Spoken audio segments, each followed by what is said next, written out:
Hey there, super friends. It's Joey with Last Point Gaming. Today is Friday, September 13th, 2019. Ooh, it's so spooky. Also, I guess full moon tonight? Maybe.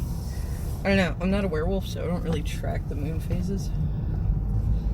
It was a little funny. You know, you kinda a little laughed, maybe. Probably not.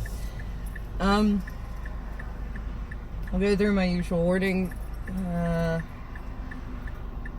Just kind of had my ass kicked this week, so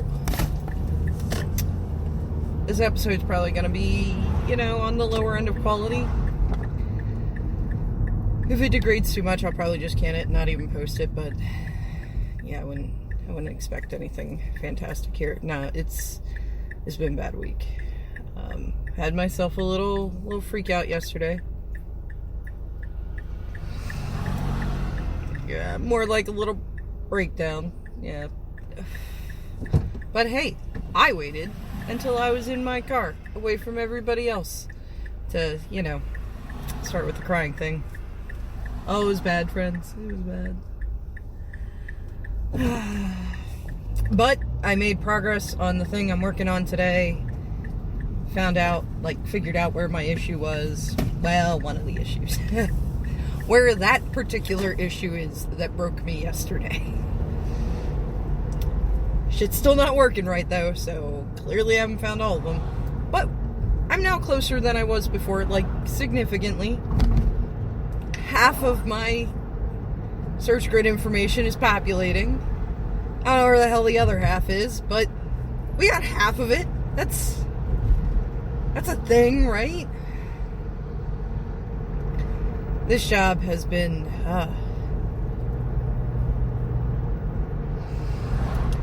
if I didn't have the pressure of, I'm essentially being graded on, how I accomplish these things and how fast I accomplish them,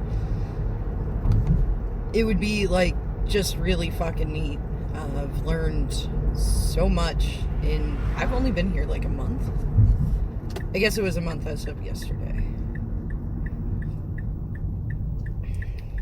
So, that's cool and exciting, and if I was, fucking around with side projects and learning all this stuff, it would be neat.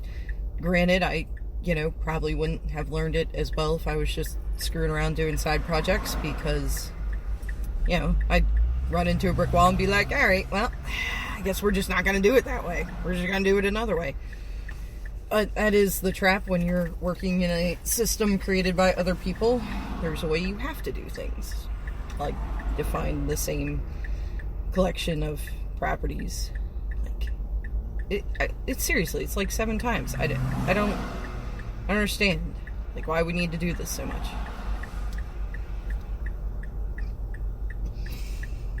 But it's been neat. It's just been really difficult and overwhelming. I'm gonna get there. I think I have decided my boss is more of an asshole than he is. That's to say, the guy I work under, he seems like a, nice guy. He's very hard to read, but, he doesn't seem particularly mean or aggressive. But, it's in my head. Oh god, he's why the fuck is this taking so long? Why aren't you done yet? And, I had to admit in our, status meeting this morning, I'm yeah, so I thought I was going to be able to push the changes today, and that's not going to happen. Hopefully early next week. Ran into a problem, and I'm trying to figure out how to fix it. His first question is, are you getting the help you need? Is there anybody on the team that can help you understand where your problem is? I'm as soon as I figure out what question I need to ask, I will ask it, but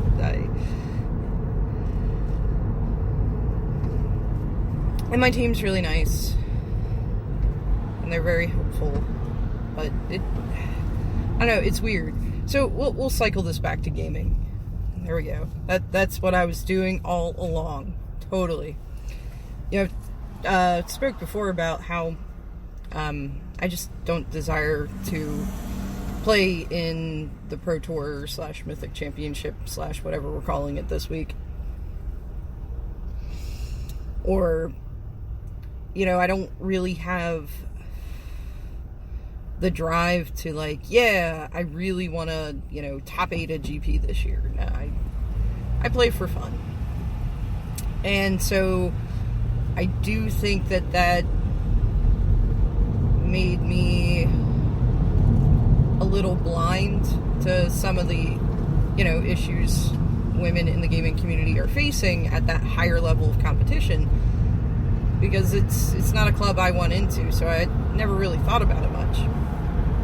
But goddamn, being a woman in software development, you know, I've had 7 people, not shitting you, 7, in the month I've been working here tell me that I am the only woman developer. And, like, I don't think they mean it to be awkward or weird or insulting. Like, I think it's supposed to be like, wow, look at you. But at the same time, you know, I just kind of want to be like, you realize this is kind of the equivalent of being like, hey, you know, you're the first black guy we have working here, or the first Asian guy, or like,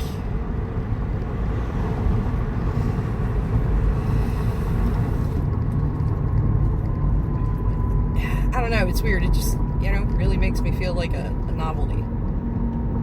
Like, oh, wow, you're neat. Like, not really any more neat than any of the rest of the developers. And I think it's like that kind of focus that really amplifies that feeling that to be a woman in this field, you know, I have to be better. Because, you know, seeing a guy struggle at first when he first starts on, you know, a new project, it's, oh, you know, he's got potential, he'll get there. But, you know, being a woman, how likely is the assumption, well, you know, this is why women don't belong in software development.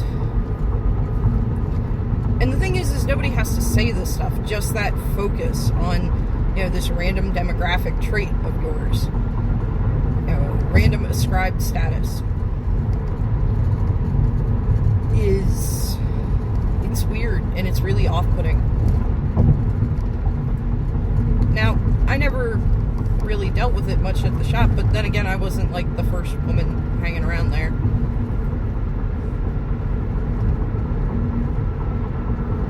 And, you know, I've said before, like, how great my local community is, that, like, you know, I'm just kind of one of them. But that's one of those like microaggressions that people talk about. One of the things that I say, if you're gonna write articles about the plight of women in the gaming arena and, you know, the difficulties they face and behaviors that, you know, maybe you should stop, that's, I think, the kind of shit you need to focus on, is these little innocuous things that aren't generally meant in, you know, a malicious intent, but, or in some cases, it's even, like, meant to be supportive. Like, look at you, aren't you so neat? It's like, no, please stop. That, you know, focusing on things like that, you know, instead of saying, wow, look how impressive it is that, you know, this woman top 8 at a GP. It still implies a, hey, we didn't think the non-male folk could do that. Look at her proving us wrong. You know, it still comes with that kind of feeling of when you make a big deal about it. Now, it is kind of one of those odd things because, yeah, people need champions that they identify with. They will look to, you know, that top end to justify their presence. It's bullshit that anybody feels the need to justify their presence at all, but it happens. So they see these people at the top that they identify with and say, yeah, I could be them. it is an important thing, but, you know, at the same time, there's kind of a balance, I guess.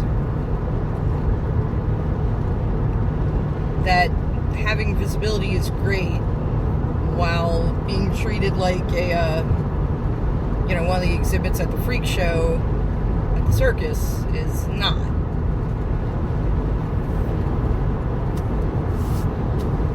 Yeah, I don't really know where I was going with that, but there it is, I guess. That, you know, it is weird to feel like, you know, a zoo animal or a freak in the freak show. That it's like, oh, and here we have the lady developer. Ooh, mysterious. And it's, you know, no.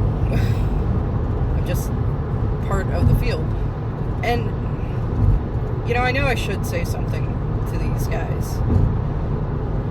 Like, I should point out that, I mean, that's cool and all, but, you know, it's not a big deal.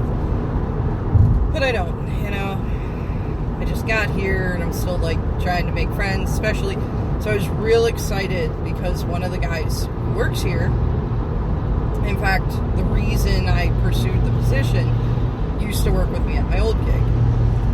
He, in fact, like, we had classes together back in school. And I feel like we really bonded at the old gig together because when we both started, you know, we had our associate's degrees from Hack, and both kind of felt like frauds, like, oh, look, you can't throw, you know, a dead rat without hitting somebody with a master's degree. And here we are with our crappy little associate's degrees. Holy shit, how did we get here?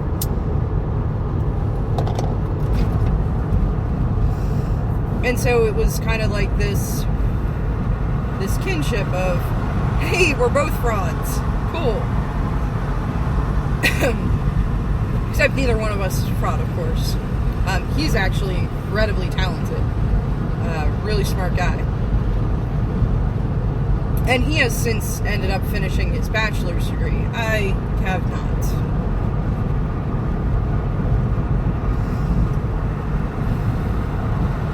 But, you know, he works at the place I just came to, and had encouraged me to pursue the position and all.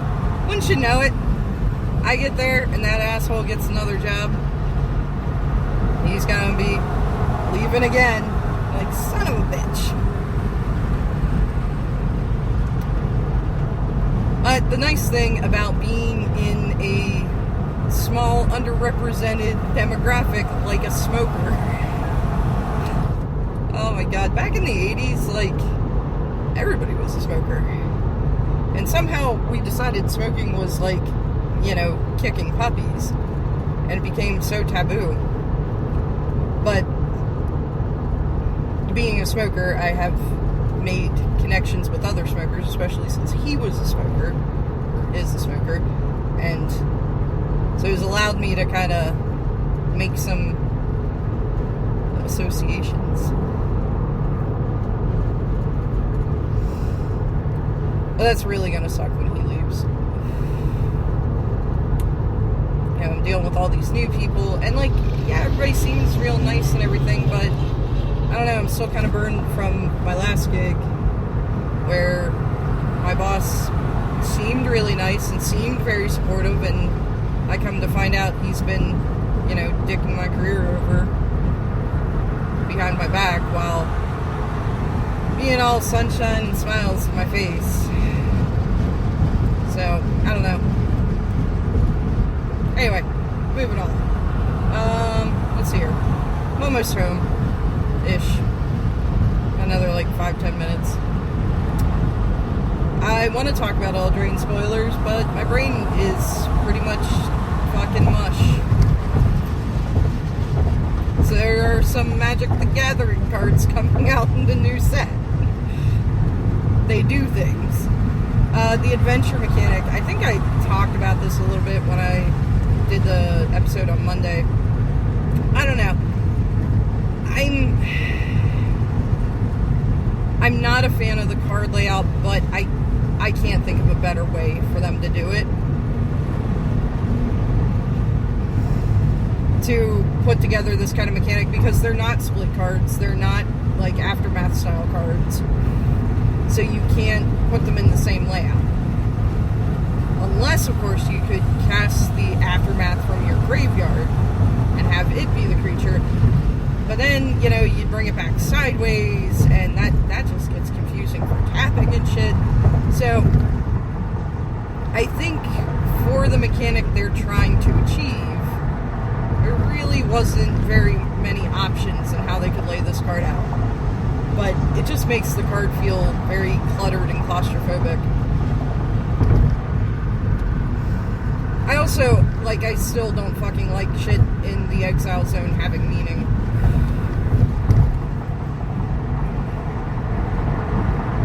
You know, Exile, the keyword originally replaced the remove from the game text.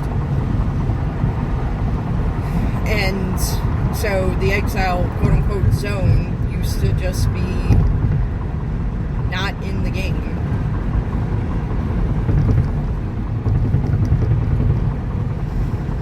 But we've been giving that zone meaning for years and years now. Well, I guess it really started with the Eldrazi processors that put shit from Exile back in the graveyard. No, it started with Ashiok. No, might have started before that. Oh, with Karn. Nah, it might go back even further. I don't know. But, yeah, I'm not a fan of that.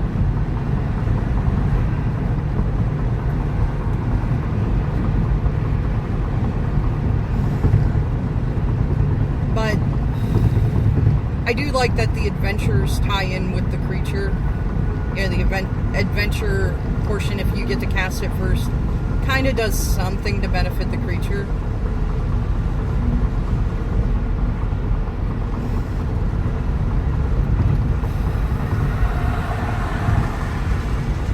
Or somehow ties in. And I guess the concept is, like, the reason it goes to exile is you cast the adventure and the creature is off on that adventure until you summon them back? I don't know. So, yeah, getting to play with it a little bit in Brawl. The mechanic in and of itself isn't terrible.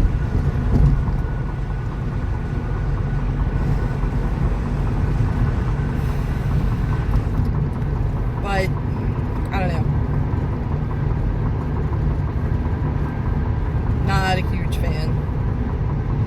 Maybe once I play with it a little more, I'll get over it. You know, I hated the split cards the first time too.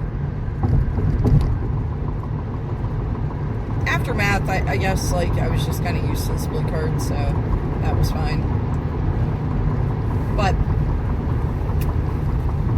what other, I think that's the only, like, new card type thing we got going on. There are some new mechanics. There's the food mechanic, which are just, like, really bad clues.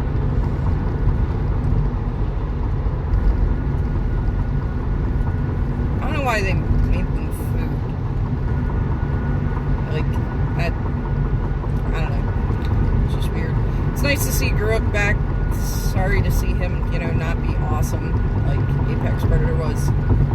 But, you know, they've been trying to depower Standard a little bit since those days. So it's not really surprising that he is less awesome.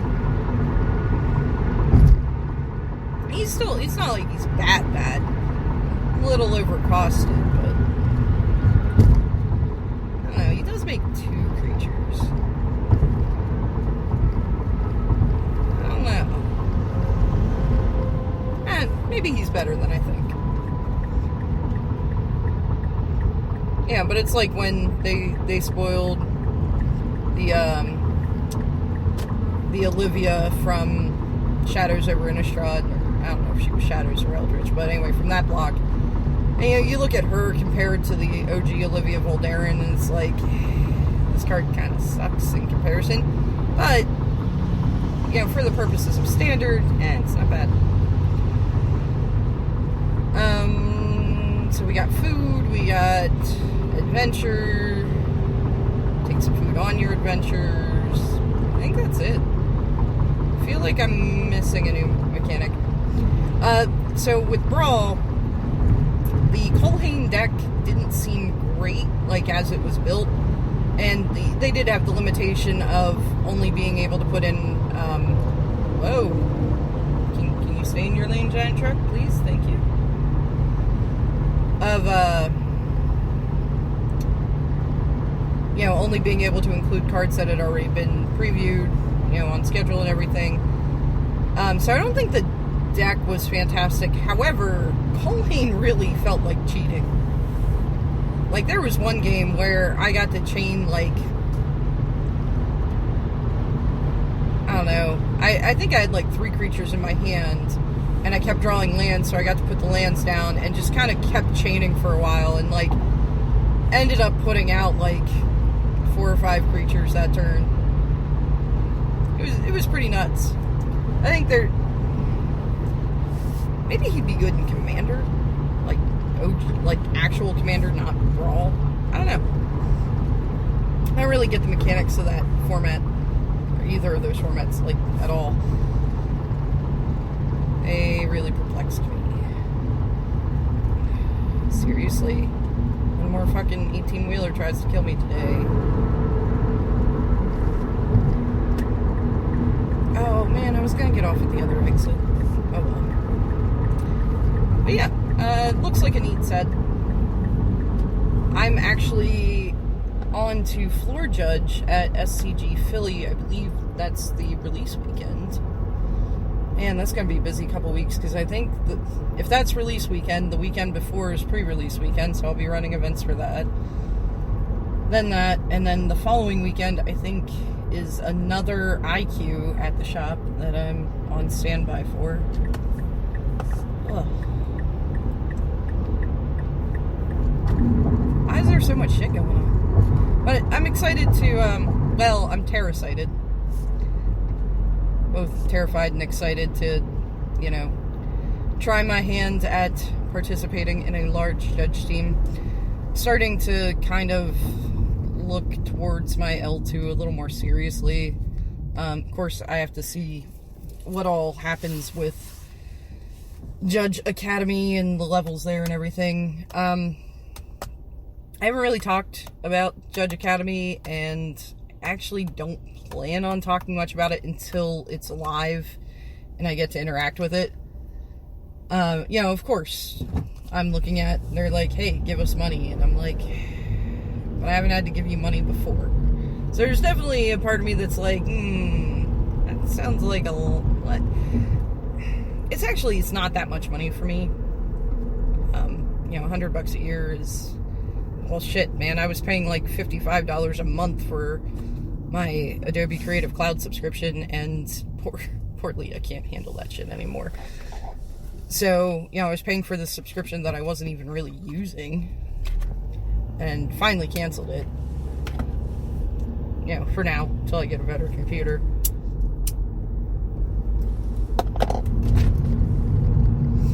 And I used to pay, like, I don't know, $30 a month in, you know, makeup loot box subscriptions.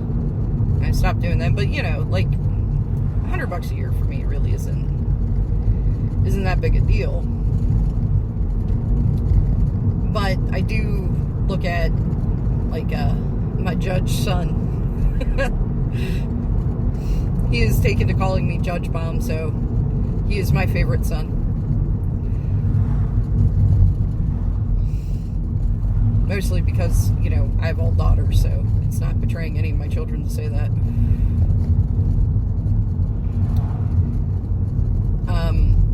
You know, I look at him and I worry about,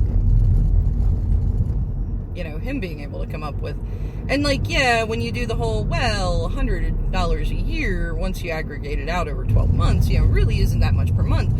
But the problem is there isn't a monthly rate available.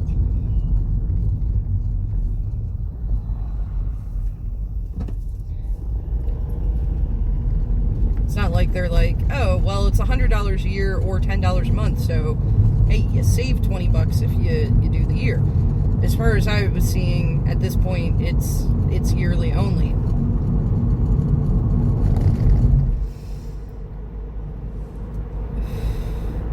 Now, we do get promos, which is nice because,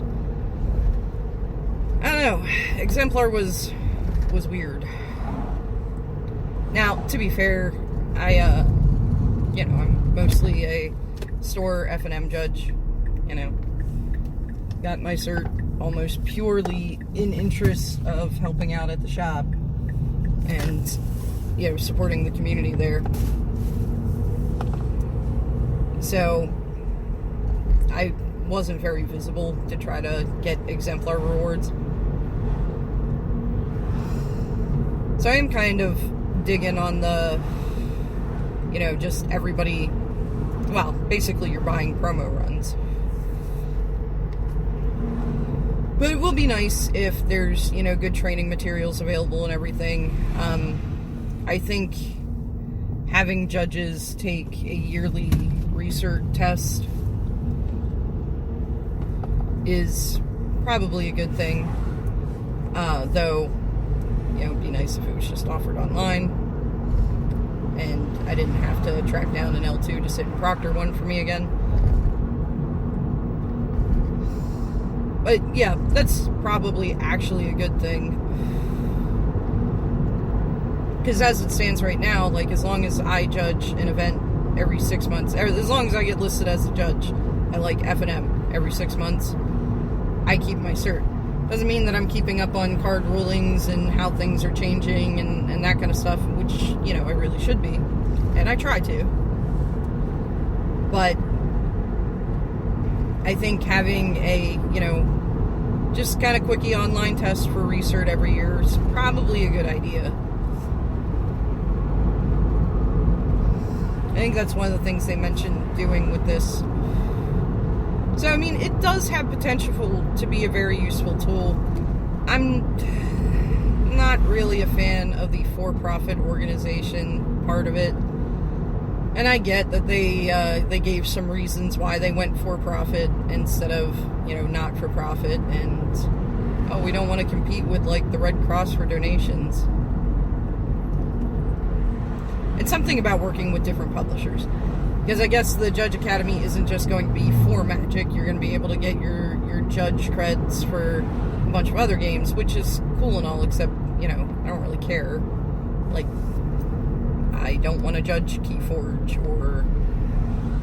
Oh, that's the only other one I can remember. That was, listed as, another game you're going to be able to judge for. Yeah, if you get the proper credentials.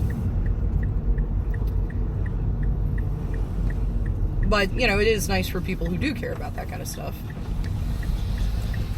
And I don't really know how that interacts with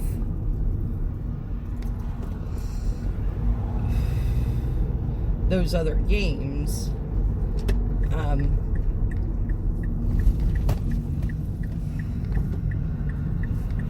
So I don't really want to say much about that, but I don't know. I'm of course suspect of any entity. I don't know if I have a stop sign or not, but you can go. And you can go. Oh, you're coming this way. Okay. That, is for profit. I would blame that on Ross Merriam, but I was of this opinion before it was cool. Mostly because ages and ages and ages ago, back in the early days of being married, I worked for a healthcare consulting firm. I was an administrative assistant. And so I had met the CEOs of both the local hospital systems and everything, and yeah, they drive prestige cars and, live in giant houses and shit. And I don't know, I'm really disillusioned on how for-profit healthcare is.